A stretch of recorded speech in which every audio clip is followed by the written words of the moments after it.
Fala galera, aqui quem fala é o professor Antônio, sejam todos bem-vindos a mais uma aula de Sociologia. Hoje a gente vai abordar mais um pouquinho sobre cultura.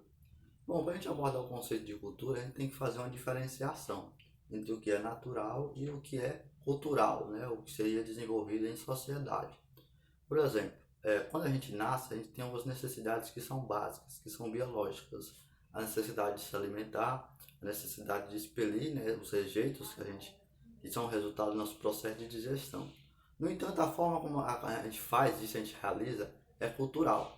Eu vou dar um exemplo. Né? Geralmente os homens da caverna, quando eles se alimentavam ali, naquele estágio mais biológico, a única coisa que eles faziam era coletar os alimentos, né, e ingerir.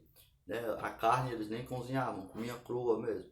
No entanto, a partir do momento que você passa a cozinhar aquele alimento, né, que você passa a construir utensílios, a uma vasilha, a uma panela para cozinhar aquele alimento, que você começa a utilizar faca, garfo, que você tem um conjunto de práticas e normas ali em torno da alimentação. Você tem que ficar sentado, você não pode mastigar alto. Tudo isso são práticas culturais que você desenvolve em sociedade. Então você tem aquela necessidade básica que seria natural de se alimentar.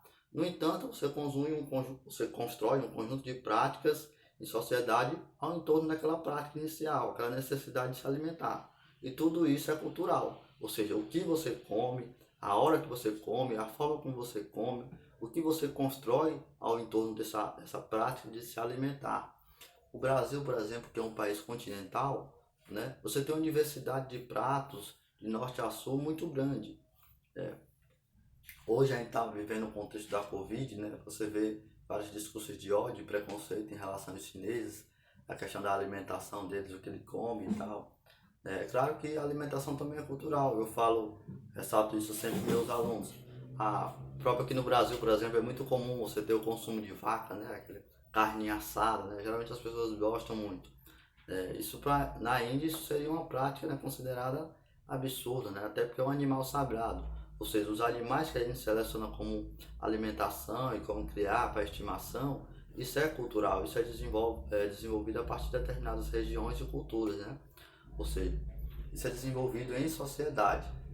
Então, ressaltando, né? Então a alimentação, você tem essa necessidade básica de se alimentar. No entanto, a forma como você faz isso, o local, o que você come, né? O que você não pode comer, todo esse conjunto que é estabelecido é cultural, é desenvolvido em sociedade.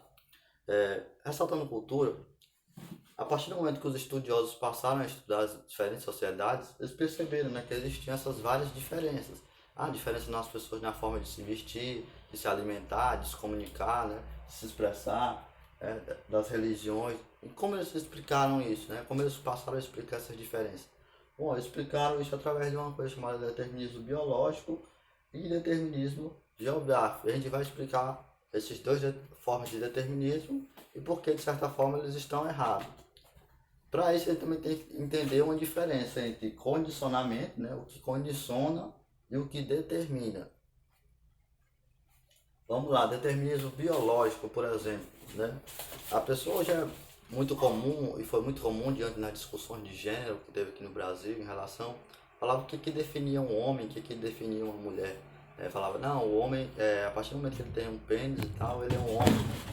Essa câmera T1000 aí foi o meu cachorro, que ele está incorporado hoje, vocês relevam, né? Aqui é tudo na gambiarra. Se ouvir umas voadinhas também é ele. Bom, vamos lá. A partir do momento que você teve a discussão, muitas pessoas ressaltaram, né, que o homem era aquele que nascia com pênis. No entanto, hoje a realidade do Brasil e a realidade da ciência, ela mostra que não é bem isso. Então, o ser humano desenvolveu uma capacidade de modificar o corpo humano, né, fazer transformações. Então, o homem pode simplesmente retirar o seu órgão, pode fazer o órgão feminino, pode implantar peito. Então, assim, hoje o biológico ele não determina mais o que você vai ser. O fato de eu ter um pênis, ele não determina se você é um homem, tecnicamente, no sentido restrito do termo, porque a pessoa simplesmente pode modificar aquilo. Ou seja, o biológico ele não determina tanto.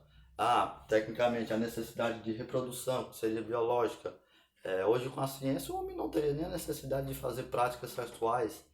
Simplesmente poderia fazer fertilização in vitro. Ou seja, todo relacionado à questão do sexo está muito mais relacionado à cultura do que ao natural, à necessidade de reproduzir. como muitas pessoas ressaltam. Até também essa relação das práticas sexuais, por exemplo, todo o que está se envolvido em relação ao que a gente considera como amor, isso é tudo cultural. Os locais onde a gente pode fazer amor, os horários com quem a gente pode, isso é determinado a partir de relações sociais.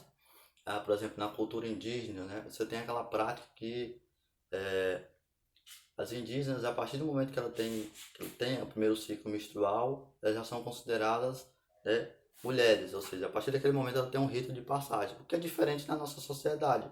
Você tem aquele rito de passagem estabelecido a partir dos 18 anos.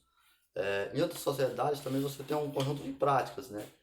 Em algumas sociedades, até no Brasil antigamente, você tinha aquele hábito de casar as pessoas ainda quando era criança, né? Então seu pai ia lá arranjava um casamento para determinadas pessoas.